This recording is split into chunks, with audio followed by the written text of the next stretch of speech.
हाय बंधुरा आज के आमी बानालाम छोला कारी बा छोला मसाला जेटाई बोलबेन सेटाई।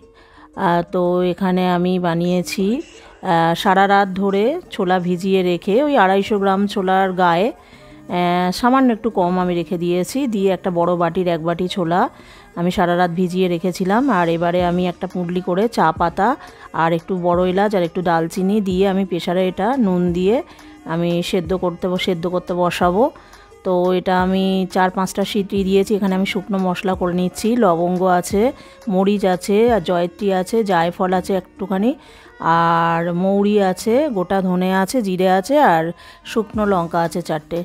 তো এগুলো আমি হালকা করে রোস্ট করে নেব, নিয়ে গুঁড়িয়ে নেব। আর এদিকে ছোলা দেখুন আমার একদম সেদ্ধ হয়ে গেছে, মোলায়েম হয়ে গেছে। আমার ওই 4টে মতো সিটি উঠেছে, ধিমে আছে একদম। তো একটা কড়াই বসিয়ে আমি ওটা কড়াইটা গরম হয়ে গেলে একটুখানি ফোড়নে দিলাম একটা বড় এলাচ ফাটিয়ে, আর গোটা জিরে, হিং, তেজপাতা এগুলো আমি দিয়ে দিলাম ফোড়নের মধ্যে। দিয়ে এটা যখন গরম হয়ে যাবে তখন আমি ওই যে কোচানো পেঁয়াজ ছিল, পেঁয়াজ কোচানো রেখেছিলাম, বলা হয়নি ওটা, তো পেঁয়াজ কোচানোটা আমি দিয়ে দিলাম। এখানে আছে 2খানা মতো পেঁয়াজ আছে কোচানো।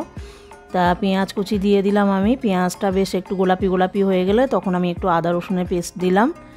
আদা রসুন আর কাঁচা লঙ্কা পেস্ট আছে, এখানে অল্প কাঁচা লঙ্কা আছে, আদা রসুনটাই আছে।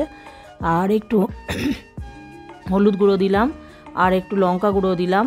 তো এটা ঝাল লঙ্কার গুঁড়োই, কিন্তু একটু কালার আছে সেই জন্য আলাদা আমি কাশ্মীরি লঙ্কা দিলাম না, ইউজ করলাম না। আর একটা টমেটো আমি এটা পেস্ট করলেও দিলেও হতো, পেস্ট করে বা ছোটো ছোটো কেটে দিলেও হতো। তো আমি 4 ভাগ করে দিয়ে দিয়েছি একদম। দিয়ে মশলাটা একটু ঢেকে ঢেকে কষতে হবে। আর ঠান্ডার সময় এরকম ভালোই লাগে ছোলা মশলা, এর সাথে ছোলা ভাটুরে খেতে খুব ভালো লাগে। আমি বানিয়েছি, তো ওটা রেসিপি পরে শেয়ার করব আপনাদের সঙ্গে। তো দেখুন আমার মানে মশলাটা খুব সুন্দর মিক্সিতে আমি গুঁড়ো করে নিয়েছি। তো এবারে এই যে মশলাটা যখন কষা হয়ে গেল, টমেটোটা গলে গেছে পুরো, তার মধ্যে আমি এবার সেদ্ধ ছোলাটা আমি দিয়ে দিলাম। এটা নুন দিয়ে স্রেফ সেদ্ধ করা ছিল, আর ওই যে গোটা মশলাগুলো দিয়ে যাতে একটু কালার আসবে তার জন্য। তো আমি শুকনো ছোলাটা দিয়ে দিলাম প্রথমে, জলটা শুকিয়ে গেছিলো ছোলাতে।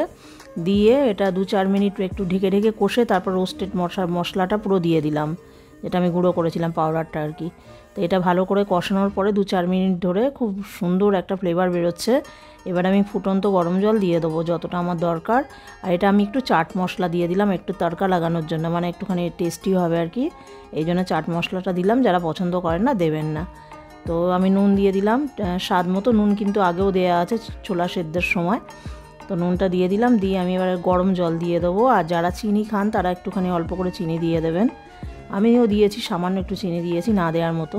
তো এবার আমি এটা ঢাকা দিয়ে এবারে 15-20 মিনিট মতো সেদ্ধ হতে দেব। আর যাতে মশলাটা ওর সাথে পুরো হয়ে যায়, মেল্ট হয়ে যায় আর কি, মিশে যায় আর কি তরকারির সঙ্গে। এই যে একদম পুরো সুন্দর হয়ে গেছে, ছোলাটাও সেদ্ধ হয়ে গেছে। আর একটুখানি তড়কা দেবো এতে, এর জন্য দিলাম একটুখানি ঘিয়ের মধ্যে একটুখানি রসুন গ্রেট করে আর আদা গ্রেট করে দিলাম। দিয়ে এটা ভাজা ভাজা হয়ে গেলে এর মধ্যে একটুখানি আদা রসুন ভাজা ভাজা হয়ে গেলে এটা ওই ছোলার মধ্যে দিয়ে দেবো। একটু কাঁচা লঙ্কা দিয়ে দিলাম, 2খানা কাঁচা লঙ্কা চিড়ে দিয়ে দিলাম। দিয়ে এটা এবার আমি ছোলাটার মধ্যে ঢেলে দেবো। আর একটুখানি কসুরি মেথি দিয়ে দিলাম অল্প করে। ওটা বেশ ভাজা হয়ে গেলে তরকাটা ওর মধ্যে দিয়ে দেবো আর কি, ফোড়নটা যেটা বলে তরকা ফোড়ন যাই হোক, এটা দিয়ে দিলাম ছোলার মধ্যে। দিয়েই ঢাকা দিয়ে দেবো কিছুক্ষণের জন্য। এটা এই আমার ছোলা রেডি। তো আমি গ্রেভিটা এরকম রেখেছি, যারা একটু মাখা মাখা খেতে চান একটু শুকিয়ে নিলেই হয়ে যাবে। তো খুব সুন্দর ফ্লেভার বেরোচ্ছে আর একদম রেডি হয়ে গেছে। দেখুন কি সুন্দর একদম ছোলা কারি, ছোলা মশলা যা কিছু হোক, এটা যেটা যে নামে চেনে, তো একদম রেডি, খুব সুন্দর টেস্টি হয়েছে। আর এদিকে আমি ভাটুরা বানিয়েছি, তো ওটার রেসিপি আমি পরে শেয়ার করব।